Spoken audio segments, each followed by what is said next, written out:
Hello, I'm Fearless and I'm here to have a quick look at the Battlefleet Gothic Armada Beta. Let's jump straight into a skirmish match as the Imperial Navy.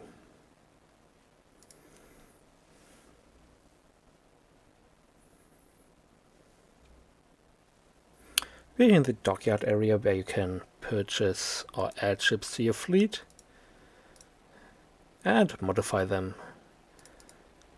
Let's have a look at the skill tab. Every ship starts with one skill you can pick, and I will pick the Micro Warp. It will allow me to warp around a small area on the battlefield very quickly, giving me an edge on mobility. I'll have a look at the upgrades and crew skills and such later after the first match. So this is the mission. The mission is determined randomly. It's me, the Imperium, against the Imperium. Well, let's assume they're traitor Imperials, right?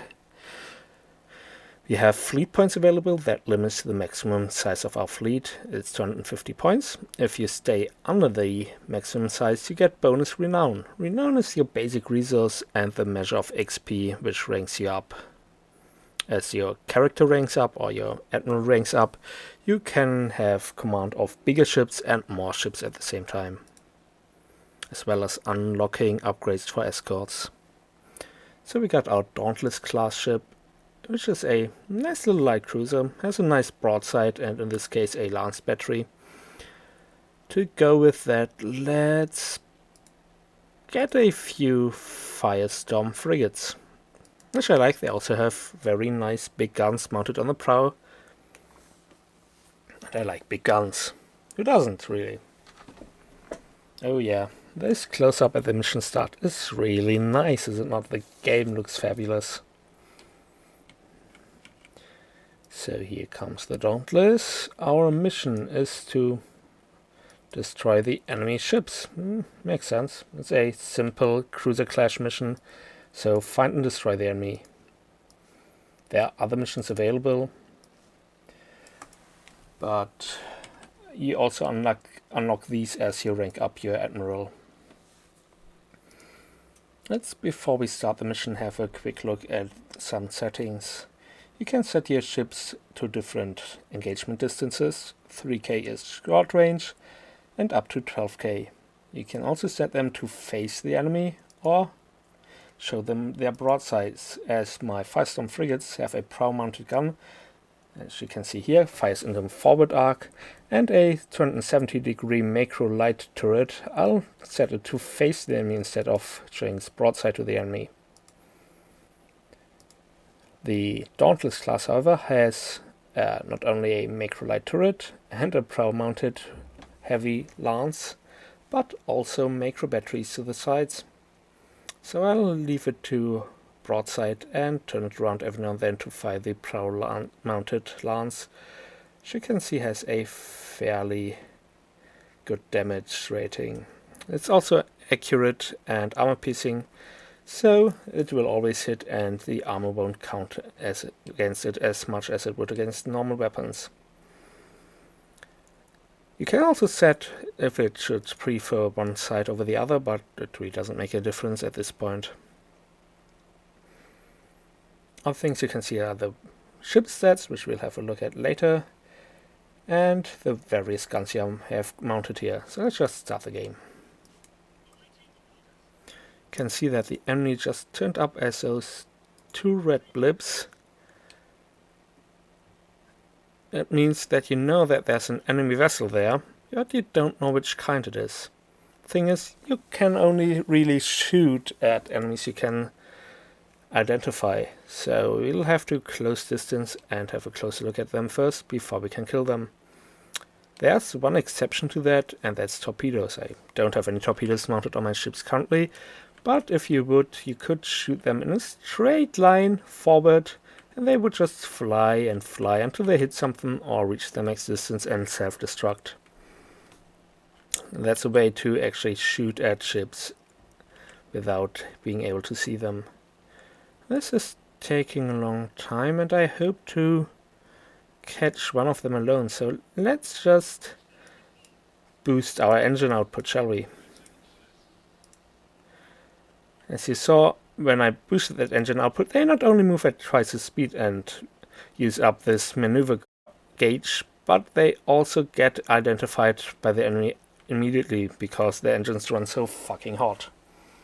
Let's not use up all our engine boost, but keep some of that for the upcoming combat. Whoa, whoa, whoa, whoa, whoa. Yeah, they detonated some. Oh, and there come torpedoes. Let's take evasive actions and switch into the tactical cogitator mode. The tactical cogitator mode allows you to slow time and give orders to your ships without having to... Oh dear. Somebody just fired all the specials they have, didn't they?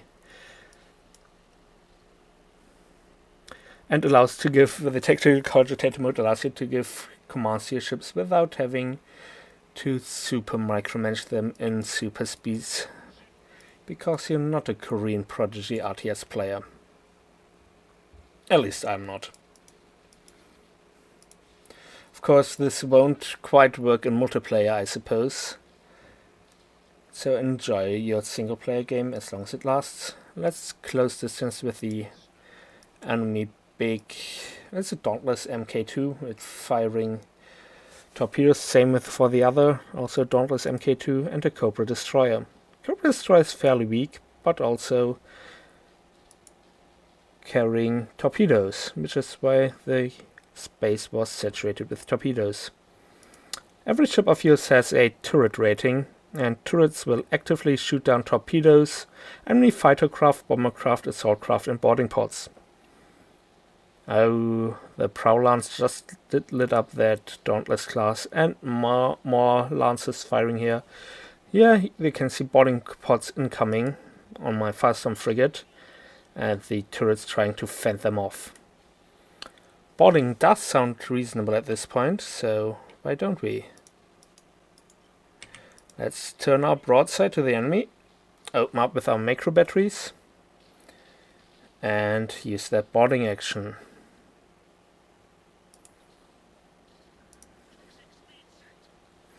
Enemy failed to board me successfully, so let's do our best to beat them to that. Ah, failed. Well, what can you do, right? What you've seen me use quite a lot is the high energy turn. It's a very fast turning maneuver that uses up engine gauge maneuver thingy power. It's basically the power meter for special powers. So I use that a lot to get out of torpedoes and harm's way and turn my broadsides to the enemy. Which I'll do again, actually. And that's all in slow motion, by the way. So, in real speed, you would have problems doing quite as much stuff. But you could see my cruiser lost its entire shield, so it's now replaced by a growing purple bar. The purple bar is the shield regenerating, but it's only active once it's fully recovered. So until that, there's no shield at all, and you just take damage. Let's get this one a bit out of the way of that mean old cruiser there. Taking too much fire there, I don't like it. While my right side macro batteries are now opening up on the enemy cruiser, dealing nice and heavy damage.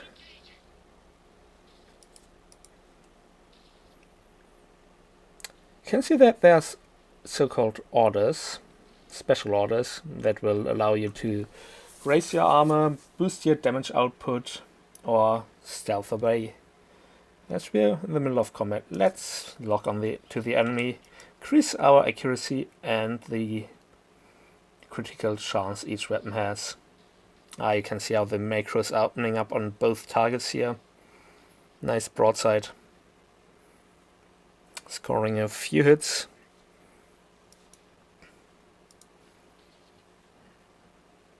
That's another ability you have, and that's to repair hull damage. That has on a 3-minute cooldown and heals about 90 hull damage. Can be upgraded, but 90 damage over 45 seconds. So it's not too much healing for comparison's sake. The Dauntless class has 600 hull total.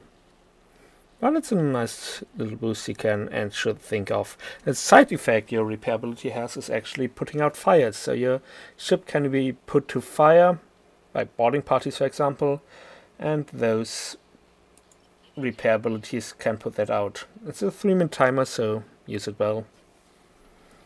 As the small escort kind of ships only have 200 hull, you may as well use it when they're low on health, because you won't get much chance to use it otherwise. Alright, let's turn around a bit more and let's lock on everyone. Try and put down that nasty old cruiser there. Prow battery is now in arc again and firing, scoring a hit. Macros are hitting the target. One thing you can do is, for the capital ships, designate a focus for stuff to fire on. It's currently not focused at all, so it's pretty evenly spaced. You can see that shields are fully recovered and now active again. They won't stay up for long, but, well, there you go. What we want to do is take out their guns. I don't like having people shooting back at me. It's very rude and should be stopped. Prow opening up on the target of opportunity here. Can actually set a priority to enemy ships. So a ship with high priority will always be focused on, while low priority ships will not be the focus of quite as much attention. Focusing on this Defiance,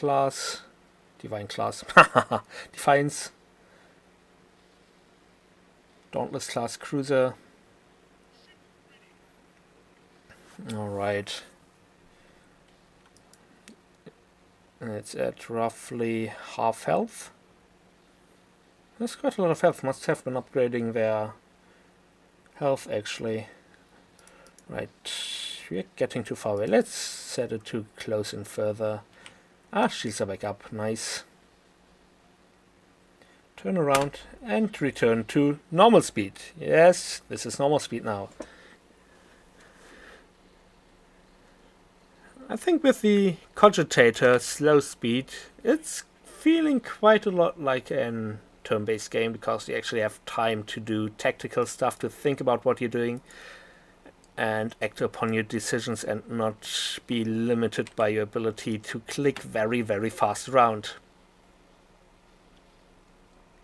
Although it's impressive when you can, but you know.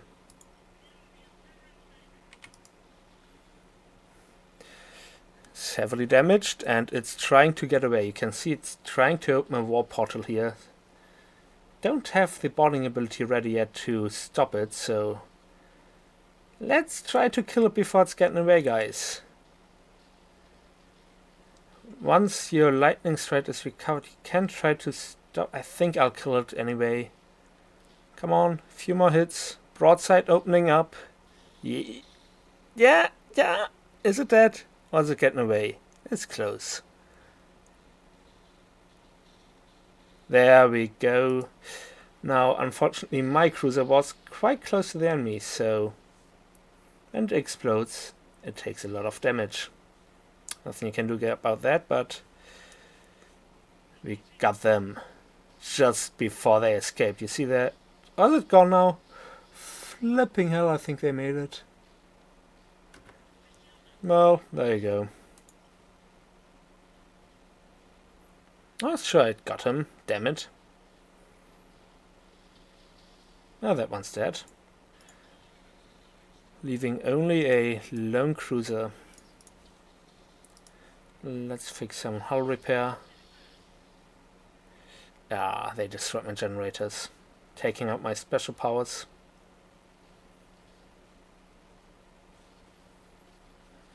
Now they're so outnumbered now, they won't stand a chance against my combined firepower.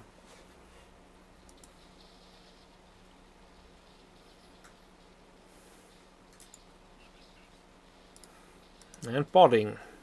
Boarding pods away, their turrets are opening up on the pods, and I fail. Lost 20 ships, or they just were defending too well.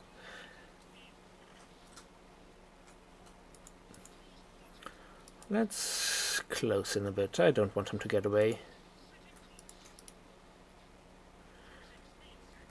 Macro batteries opening up. Switch to the other side. Opening up with the other side. And we got some energy left, so let's switch around again.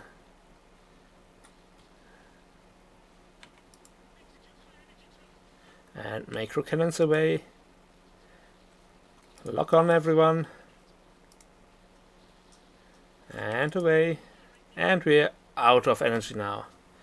As you can see, you can't use any maneuver energy consuming ability. Oh, they're trying to get away again and I can't stop them. Damn it. If you used up all your maneuver energy... is he away? Yeah.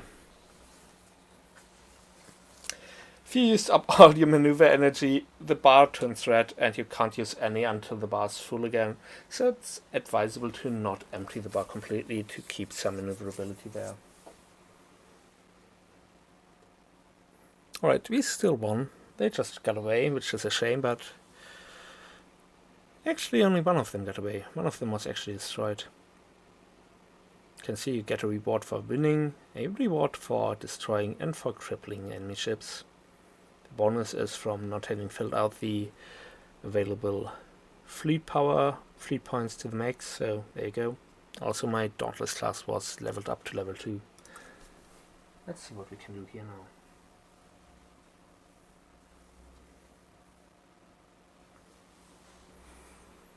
Right, we can upgrade it. Upgrades sound fun, right? There's quite a lot of upgrades available. Some are ship specific, so only a ship that carries fighters or bombers on board can use the automated refueling system. Only ships that have a lance can have lance upgrades, obviously. You can have upgrades that increase their durability, increase the firepower, increase the range of guns and maneuverability and so on. I think I will turn this Dauntless class in a kind of brawling weapon of doom that will close in with the enemy, fire a lot of guns at them and kill them quickly. So I don't want to increase my macro battery cannon range, but I want to make them armor penetrating, so they will ignore the enemy armor if they fight from close range. To get this upgrade, I will not only have an upgrade slot available, which I have due to leveling up, but I will also have to pay a renown fee. There's also skills, as we have seen, available. Skill slots unlock also as you level up the ship, and some other favors can actually give you extra skill slots. They are also in various categories and allow you scouting, for example. This is very important when you want to have a shot at knowing where exactly the enemy are and which kind of ship is where, as you saw those blips earlier. If you shoot an auger probe in the direction of the blip and it's coming close, it can tell you what exactly is hiding under that blip. You can transfer shields from a non-damaged ship to a damaged ship. You can taunt enemy ships, which I imagine is just lots of profanities transmitted via vox comms, so that's kind of nice. Also, it's very, MMO RPG-ish, having a tank here that forces the enemy to focus on him. You can call upon favors. Oh, this is very Warhammery, I think. You can ask the Inquisition for a favor. It will cost you. You have only a limited number of slots available, but it will give you a nice little bonus. For example, you can have a Imperial Inquisition tarot reading that tells you what exactly is hiding under the blip, so it's a scanning bonus. Or you get free crew points. Or the Imperial Navy can make sure that your ship is escorted by a Cobra class, and indeed won't ever betray you. Another way to keep your ship from insubordination is upgrading Commissar. And now we have the crew points. What I have seen is captains running away when their morale kind of fails. You can either shoot the captain and keep the ship in the battle, or, well, the captain will run away and the ship will not be in the battle anymore. There's several triggers for your captains going all panicky. For example, when the highest one is when the ship is at 30% or less of its hull integrity, or when other ships are destroyed. There's also a chance for them to go all panic and run away. Our commissar not only shoots the captain if he does, but if you level him up, it will reduce the chances of him being a traitor to start with. So you got various upgrades here, and there's a 7th slot which we can't see here, which upgrades fightercraft. So for me, this is gonna be a brawling vessel. Think I'll upgrade the chances of scoring critical hits here. As you can see, you can reskill all those points for a hefty renown cost. Let's add a second ship to our flotilla, a Dauntless Mark II, which carries torpedoes. And perhaps I'll give it a nice little auger probe. There we go, now we can scan for the enemy. So, that was a quick first look at the game. I hope you enjoyed it. If you did, I'm happy for you.